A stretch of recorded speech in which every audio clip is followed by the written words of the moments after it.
Contractor వాటా మన జీతంలోకి వెళ్ళే, మన వాటా మన జీతంలోకి వెళ్ళి ఈఎస్ఐ 0.75 కట్ చేయాల్సింది మన వాటా 0.75%, కాంట్రాక్టర్ వాటా 3.65%. ఈ మొత్తం దగ్గర 5% మొత్తం ఈఎస్ఐ మన దాంట్లోకి వెళ్ళి కట్ చేసి, అంటే మనం జీతంలోకి వెళ్ళి అన్ని సైడ్ల పిఎఫ్ ఈఎస్ఐ కట్టే వరకు మనం తక్కువ జీతాలు. ఇది చట్ట విరుద్ధం. దీనికి అంతా కారణం ఏంటంటే అప్పుడు ఉన్నటువంటి లేబర్ మన మెడికల్ అధికారులు చేసినటువంటి తప్పిదాల వల్ల మనకు తక్కువ జీతాలు రావాలి. 13,500 రావాలి, దగ్గర 12,000 అని చెప్పి డిఎంఈ నోటీస్ ఇచ్చింది. డిఎంఈ నోటీస్ ఇస్తే కాంట్రాక్టర్ కోర్టుకు అసలు డిఎంఈకి నోటీస్ ఇచ్చే అధికారం లేదని చెప్పి కోర్టు జడ్జిమెంట్. ఏమైంది? ఆ డిఎంఈ బాగానే ఉన్నాడు, ఆయన రిటైర్ అయిపోయాడు, ఆయన జీతం ఆయనకు వచ్చింది. కాంట్రాక్టర్ బాగానే ఉన్నారు, వాళ్ళకు టెండర్ పొడిగిస్తా ఉన్నారు, వాళ్ళకి రావాల్సిన కంపెనీ వస్తుంది. కష్టమవుతున్నది ఎవరు? ఇలా కష్టమవుతున్నది ఎవరు? మనం. ఎవరికి పట్టదు ఇది. మనం చెప్తా ఉంటే ఈ సమస్య, ఈ డిమాండ్ ఎవరికి పడట్లేదు. అంటే మనకు ఉంది కాబట్టి బాధ, ఎవరికి బాధ లేదు. మనకు ఉంది బాధ. ఇప్పుడు ఉన్నటువంటి ఏమైంది, ఎందుకు చేసుకుంటారా, పేషెంట్కి ఇబ్బంది అవుతుంది, ఇట్లా ధర్నా చేస్తే ఎట్లా అనకపోవచ్చు, కానీ అంటారు. అదే వాళ్ళ మాట అదే ఉంటుంది. అధికారుల సూపరింటెండెంట్ మాట అదే ఉంటుంది. వాళ్ళకు తెలిసింది అదే కాబట్టి అదే ఉంటుంది. కానీ మన సమస్యలు ఎవరికి పట్టవు. కాబట్టి మన సమస్యలు పట్టాలంటే మన సమస్య కోసం మనమే కొట్టుకోవాలి, మన సమస్య కోసం మనమే డిమాండ్ చేయాలి, మన సమస్య కోసం మనమే స్లోగన్ చేయాలి, మనమే ధర్నా చేయాలి. నిన్న ధర్నా చేస్తున్నాం ఇంటెలిజెన్స్ వాళ్ళందరికీ ఒకసారి వాళ్ళకంతా రాష్ట్ర ప్రభుత్వం అంతా తెలుస్తుంది. కానీ వీళ్ళు ఎంత చేస్తారో చూస్తున్నాం, ఎంత కొట్లాడతారో చూస్తాం. 3 రోజులు కొట్లాడికి మన గట్టిగా ధర్నా మొత్తం 15 వరకు 6 రోజులు వస్తుంది. అంటే దీనికంతా ఒక ప్రిపరేషన్ ఉంటుంది.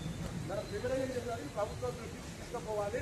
ఈ తీసుకుపోయే సందర్భంలో ఇట్లాంటి డిమాండ్ అన్ని చేసినాక అరే చాలా రోజుల నుంచి అడుగుతున్నారు, మనం ఓ రోజు బంద్ పెట్టాం అనుకో, ఆ రోజు ఏమనుకుంటున్న వాళ్ళు నిజమేలే వీళ్ళు చాలా రోజుల నుంచి డిమాండ్ చేస్తూ ఉన్నారు, చాలా రోజుల నుంచి అడుగుతూ ఉన్నారు, మనమే పట్టించుకునే అనేక ధర్నాలు మన కార్మికులు చివరి ఆశ్రయం సమ్మె, వాటి చివరి మాత్రమే మనం సమ్మె చేస్తాం. దీనికోసమే ఇప్పుడు మొత్తం కూడా ఆందోళన కార్యక్రమం చేస్తాం. ఇప్పుడు ఉన్నటువంటి సమస్య ఏంటంటే జీవన్ నెంబర్ 60, గతంలో జీవన్ నెంబర్ 60, పీఆర్సీ వచ్చిన సందర్భంలో జీవన్ నెంబర్ 60 వచ్చింది. ఇప్పుడు కూడా ఏంటంటే మళ్ళీ పీఆర్సీ రావాలి. పీఆర్సీ అంటే with in the short period 1-2 నెలల్లో గవర్నమెంట్ పీఆర్సీ వస్తుంది. పీఆర్సీ రాగానే మనకు కూడా మనకు వచ్చి మీకు చెప్తాం. మళ్ళా ఖచ్చితంగా సీరియస్గా రాజేంద్ర గారు ఎవరు చెప్పినా వినొద్దు, మీరందరూ ఖచ్చితంగా రావాల్సిందే. ధర్నా కార్యక్రమం ఎక్కువ మంది రావాలి. మీరు ఎవరేమన్నా అయినా కూడా నేను చూసుకుంటాం విషయాలను కూడా, ఎందుకంటే ఇది మన డిమాండ్. ఇప్పుడు ప్రతి నెల మనం జీతాల కోసం అడుగుతున్నటువంటి పరిస్థితి. ఓసారి 2 నెలలకు ఒకసారి మీరు నాకు ఫోన్ చేయాలి, నేను కాంట్రాక్టర్ ఫోన్ చేయాలి, ఇవాళ వేస్తున్నావు, రేపు వేస్తున్నావు, ఎల్లుండి వేస్తున్నావు అని చెప్పి అడిగానే జీతం వేయాలి. ఏంది ఇది ప్రతి నెల అడుగుతున్న పరిస్థితి? ఇది ప్రతి నెల అడుగుతున్న పరిస్థితే కొనసాగుతుంది. కాబట్టి దీనికి ఒక సిస్టమ్ తీసుకురావాలి. ముఖ్యమంత్రి గారు అంటున్నట్టుగా నిజంగానే 1 నుంచి 5 తారీఖులోపు జీతాలు వస్తే మనకు కూడా ఆ తారీఖులోపు జీతాలు రావాలి. దీనికోసమే మనందరం కూడా పోరాట కార్యక్రమం చేస్తూ ఉన్నాం. రాష్ట్ర వ్యాప్తంగా అందరం జరుగుతూ ఉంది.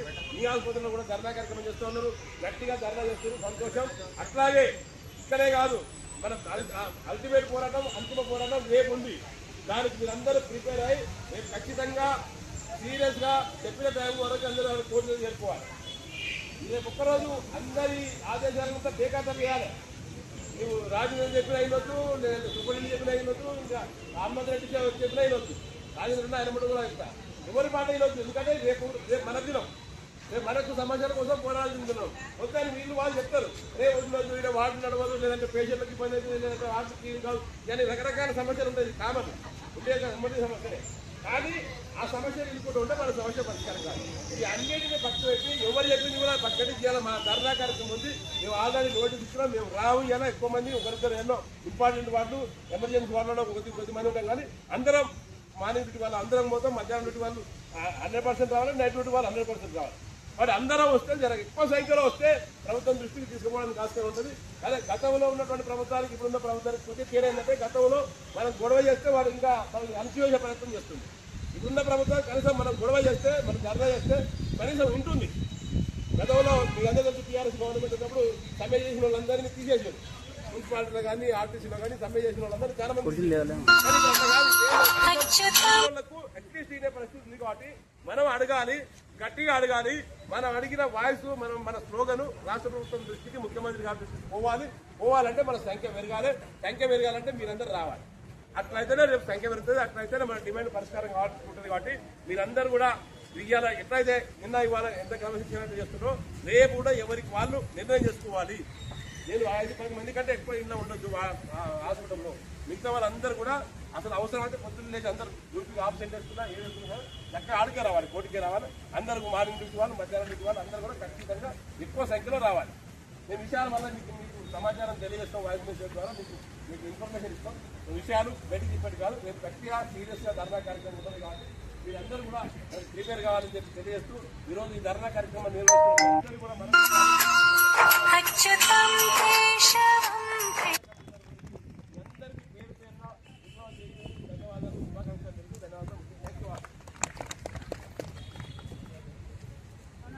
సార్ చెప్పినందుకు, మన గురించి మాట్లాడుతున్నందుకు సార్ ధన్యవాదాలు. నేను ఒక 2 మాటలు మాట్లాడాలనుకుంటున్నాను.